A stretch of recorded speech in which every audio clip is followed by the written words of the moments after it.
नमस्कार और आज की इस गहन चर्चा यानी हमारे इस डीप डाइव में स्वागत है। मैं आपका होस्ट हूं और आज हमारे साथ हमारी एक्सपर्ट मौजूद हैं। हेलो, मुझे यहाँ बुलाने के लिए बहुत बहुत शुक्रिया। मैं इस चर्चा के लिए सच में बहुत उत्साहित हूँ। हाँ, मैं भी। तो आज का जो हमारा मुख्य उद्देश्य है वो ध्यान या मेडिटेशन के जो बिल्कुल शुरुआती अभ्यासी हैं उनके लिए चेतना के कुछ बहुत ही जटिल सिद्धांतों को सरल बनाना है। बिल्कुल। और इसके लिए आज हम दो बहुत ही शक्तिशाली स्रोतों पर बात कर रहे हैं। पहला है द एल्केमी ऑफ अवेयरनेस और दूसरा है एक बेहद प्राचीन ग्रंथ विज्ञान भैरव तंत्र। राइट।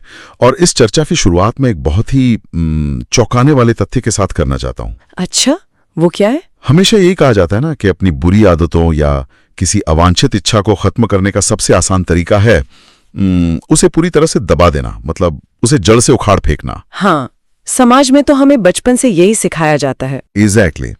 लेकिन आधुनिक मनोविज्ञान और हमारे ये जो प्राचीन ग्रंथ हैं वो कहते हैं कि किसी आदत या इच्छा को जितनी जोर से दबाने की कोशिश की जाती है वो उतनी ही घातक होकर वापस लौटती है। सही बात है।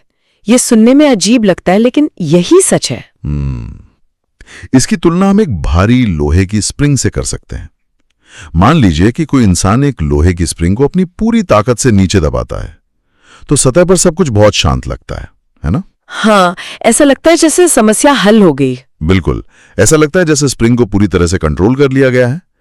लेकिन आखिर किसी चीज को इस तरह दबाने से हमारे दिमाग में संघर्ष क्यों पैदा होता है? इसे समझने के लिए हमें थोड़ा मनोविज्ञान की गहराई में जाना होगा।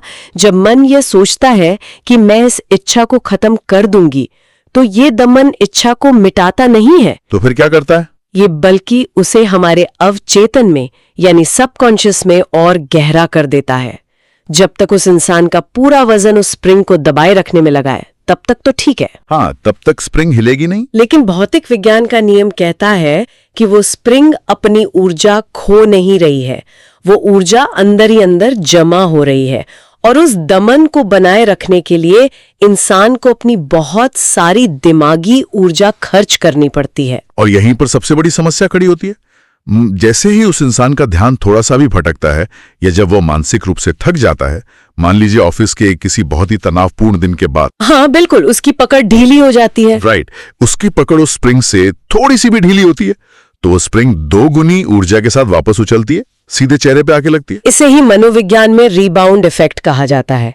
हम जिस विचार से भागने की कोशिश करते हैं, हमारा दिमाग उसी विचार को हमारे सामने लाकर खड़ा कर देता है। मतलब दमन कभी भी इच्छा को खत्म नहीं करता, बस उसका स्वरूप बदल देता है। ये दमन का वो जाल है जिसमें अधिकतर लोग अपनी रोजमर्रा की जिंदगी में फंसते हैं। बिल्कुल। और इसीलिए जब भी तंत्र या चेतना जैसे भारी शब्द आते हैं तो लोगों को लगता है कि ये सिर्फ सन्यासियों के लिए है, ना हिमालय की गुफाओं वाले योगियों के लिए। लेकिन विज्ञान भैरव तंत्र के जो 112 सूत्र हैं वो असल में मानव मनोविज्ञान का एक बहुत ही व्यवहारिक मैनुअल है।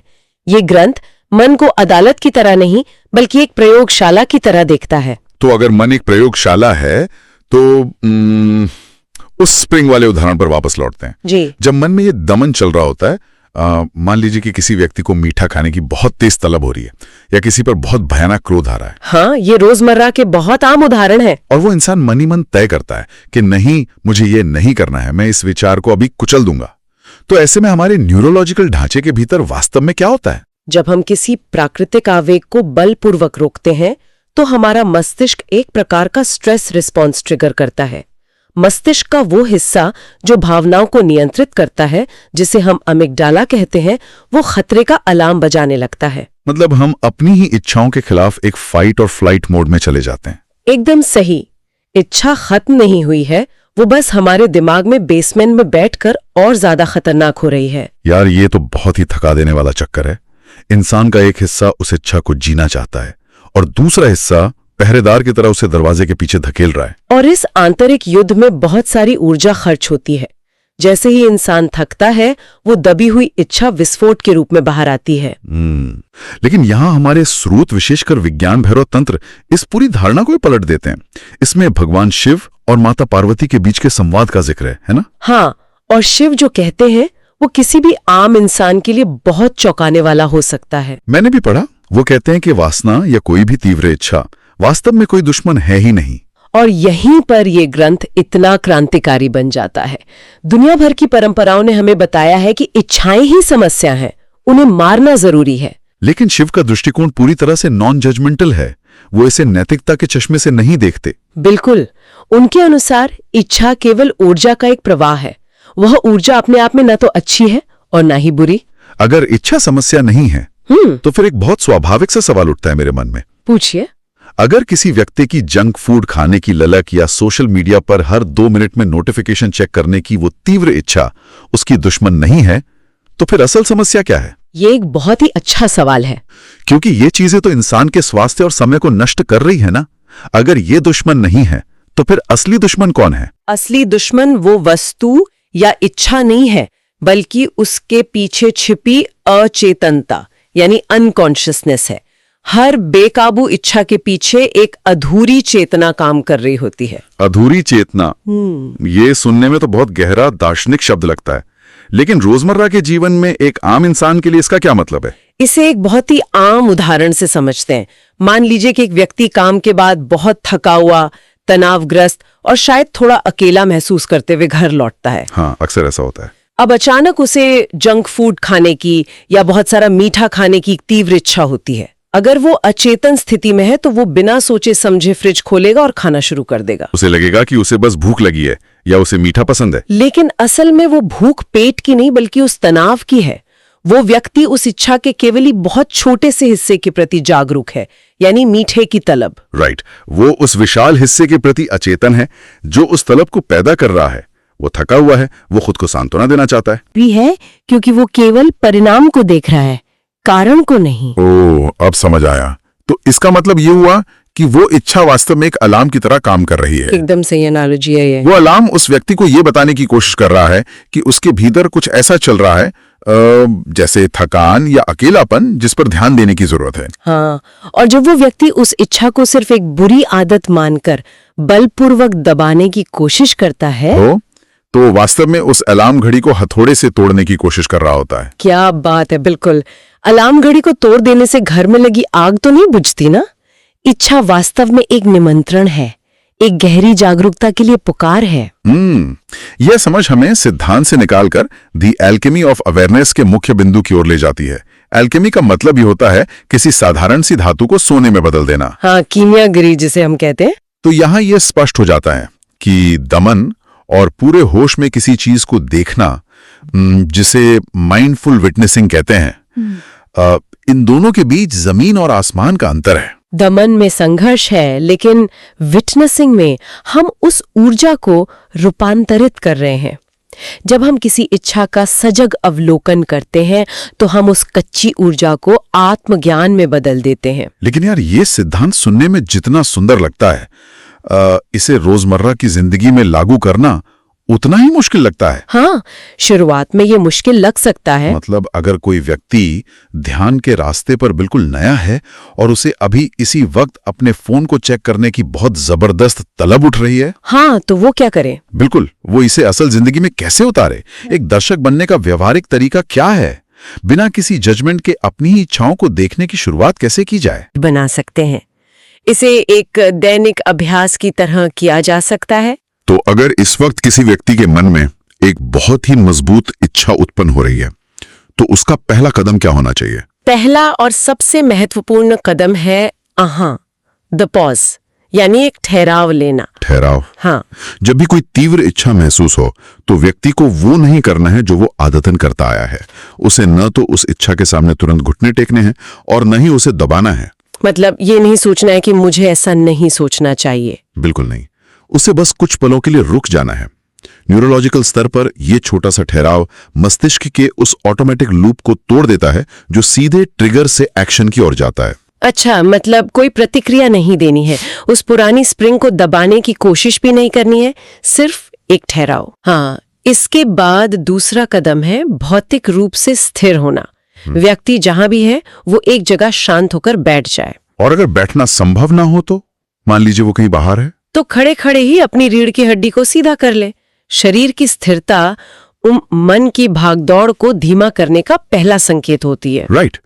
और तीसरा कदम जो शायद मुझे लगता है सबसे चुनौतीपूर्ण हिस्सा है, देखना या ऑब्जर्व करना। हाँ, तीसरा कदम है उस भावना को एक तटस्थ दर्शक की तरह देखना, लेकिन यहाँ सोचना या विश्लेषण करना नहीं है। मतलब ये नहीं सोचना है कि मुझे ये इच्छा क्यों हो रही है। बिल्कुल नहीं, ये नहीं सोचना है कि यह कितनी बुरी बात है। इसके बजाय अपनी पूरी जागरूकता को शरीर के भीतर लाना है और एनर्जी शिफ्ट्स को महसूस करना है। इन एनर्जी शिफ्ट्स को कोई नया अभ्यासी कैसे पहचानेगा?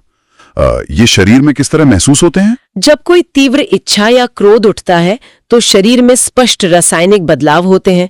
उस व्यक्ति को बस यह देखना है कि क्या अचानक उसके कंधे तन गए हैं, या क्या जबड़े भिंच गए हैं। हाँ, क्या पेट में कोई अजीब सी हलचल या खिंचाव महसूस हो रहा है, हृदय की धड़कन कैसे बदल रही है। और सबसे महत्वपूर्ण बात शायद सांसों की गति। बिल्कुल, सांसों की गति पर क्या असर पड़ा है, क्या सांसें छोटी और तेज हो गई हैं?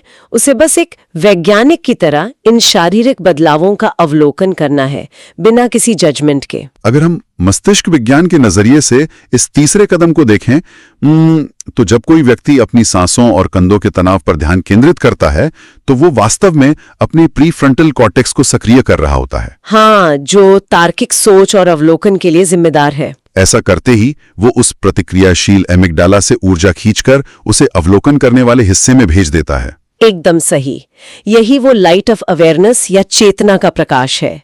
जब व्यक्ति उस शारीरिक संवेदना को ध्यान से देखता है तो वो उस अधूरी चेतना के अंधेरे हिस्से में रोशनी डाल रहा होता है। यहाँ एक बहुत स्वाभाविक सा संदेह उत्पन्न हो सकता है। कोई भी व्यक्ति ये पूछ सकता है कि अगर वो बहुत गहरे क्रोध में है या उसे किसी चीज की भयानक लत लगी हुई है। हाँ, लोग अक्सर ये सवाल पूछते हैं। तो क्या सिर्फ एक कुर्सी पर चुपचाप बैठ जाने से और सांसों को महसूस करने से वो विशाल और शक्तिशाली इच्छा अचानक से छूमंतर हो जाएगी? क्या महज शरीर को देखने से वो इच्छा पूरी तरह खत्म हो जाएगी? नहीं, ऐसा बिल्कुल नहीं है। और ये ध्यान के बारे में सबसे बड़ा मिथक है। ये समझना बहुत जरूरी है कि जागरूकता का काम किसी इच्छा की हत्या करना नहीं है। तो फिर क्या है? इच्छा खुद कभी खत्म नहीं होती, ऊर्जा कभी नष्ट नहीं होती। जो ऊर्जा का उभार है वो वही रहता है। अगर इच्छा खत्म नहीं होती तो फिर इस पूरी प्रक्रिया का फायदा क्या हुआ? बदला क्या? जो चीज खत्म होती है वो है उस इच्छा की व्यक्ति पर अचेतन पकड़, यानी अनकॉन्शियस ग्रिप। अच्छा, जब कोई व्यक्ति अचेतन होता है तो वो इच्छा उसका मालिक बन जाती है। वो उसे कठपुतली की तरह नचाती है।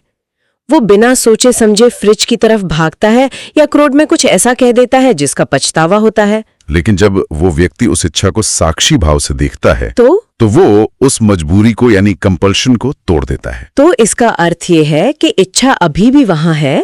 व्यक्ति महसूस कर रहा है कि उसके भीतर मीठा खाने की ललक है, उसके दिल की धड़कन भी तेज है। हाँ, वो सब है। लेकिन क्योंकि अब वो उसे देख पा रहा है, इसलिए वो ललक अब उस पर हावी नहीं है। अब उसके पास ये चुनने की शक्ति आ गई है कि वो उस पर प्रतिक्रिया करे या नहीं। एक चॉइस पैदा हो गई है। एकदम सही कहा आपने। सजग अवलोकन वो जगह बनाता है जहां चुनाव संभव हो पाता है। जब व्यक्ति किसी इच्छा को बिना किसी डर और अपराध बोध के देख सकता है तो वो इच्छा उसे नियंत्रित करना बंद कर देती है। और शायद यही स्वतंत्रता या पर्सनल फ्रीडम का असली अर्थ है। समाज अक्सर स्वतंत्रता की ये परिभाषा गढ़ता है कि इंसान जो चाहे वो कर सके। हाँ, उसकी हर इच्छा पूरी हो। लेकिन अगर किसी इंसान का मन हर 10 मिनट में कुछ नया मांगता है, कभी ये खरीद लो, कभी उस पर गुस्सा कर लो, और वो एक गुलाम की तरह उस मन के पीछे भाग रहा है, तो वो स्वतंत्र कहाँ है? बिल्कुल, वो तो बस अपनी आदतों का गुलाम है। द एल्केमी ऑफ अवेयरनेस और विज्ञान भरो तंत्र इसी गहराई की ओर इशारा करते हैं कि सच्ची आजादी इच्छाओं को दबाने या उन्हें अंधों की तरह पूरा करने से नहीं आती। सच्ची आजादी इस बात से आती है कि हमारी इच्छाएं हम पर राज न करें। ये चेतना का वो स्तर है जहां मनुष्य अपनी ही मशीनरी का गुलाम नहीं रहता, बल्कि उसका एक सजग संचालक बन जाता है। ये एक बहुत ही व्यावहारिक विश्लेषण है कि कैसे हम उन स्प्रिंग्स को दबाने के बजाय उनकी ऊर्जा को समझ सकते हैं और खुद को उस संघर्ष से आजाद कर सकते हैं। इस चर्चा को समेटते हुए मैं उस स्रोत सामग्री से आगे बढ़कर एक नया विचार श्रोताओं के लिए छोड़ना चाहूंगी। हाँ, बिल्कुल, बताइए। अभी तक हमने केवल उन इच्छाओं की बात की है जिन्हें हम बुरा मानते हैं, जैसे कि क्रोध, लत या जंक फूड। लेकिन क्या होगा जब हम इसी माइंडफुल विटनेसिंग का प्रयोग अपनी अच्छी इच्छाओं पर करेंगे? अच्छी इच्छाएं, इसका क्या मतलब है? जैसे कि जीवन में सफल होने की तीव्र इच्छा, दूसरों की मदद करने की जबरदस्त चाहत या दुनिया को बदलने का जुनून। Oh wow. अगली बार जब ऐसी कोई सकारात्मक इच्छा भीतर उठे तो उसे भी उसी ठहराव के साथ शरीर में हो रहे ऊर्जा परिवर्तनों के रूप में देखने का प्रयास करें। तो विचार करने वाली बात यह है कि क्या सजगता के उस प्रकाश में ये अच्छी इच्छाएं भी उसी तरह अपना नियंत्रण खो देती हैं? बिल्कुल, या फिर वे किसी और ही चीज में रूपांतरित हो जाती हैं। क्या वे टूट जाती हैं या वे पूरी तरह से गहरे उद्देश्य में बदल जाती हैं? ये वास्तव में एक ऐसा विचार है जो इस पूरी प्रक्रिया को एक बिल्कुल नए आयाम में ले जाता है। ये सोचने में मजबूर करता है कि क्या हमारी सबसे महान महत्वाकांक्षाएं भी किसी छिपी हुई अचेतनता से प्रेरित हो सकती हैं? हाँ, ये अपने आप में एक बहुत गहरी खोज है। और अगर हम उन्हें सजगता से देखें तो शायद हम सफलता को भी एक बिल्कुल नए नजरिए से अनुभव कर सकते हैं। आज के इस विश्लेषण में इतना ही। मुझे उम्मीद है कि ये चर्चा उस आंतरिक संघर्ष को समझने में एक नई रोशनी देगी। हमारे साथ जुड़ने के लिए बहुत बहुत धन्यवाद। धन्यवाद, मुझे भी बहुत मजा आया।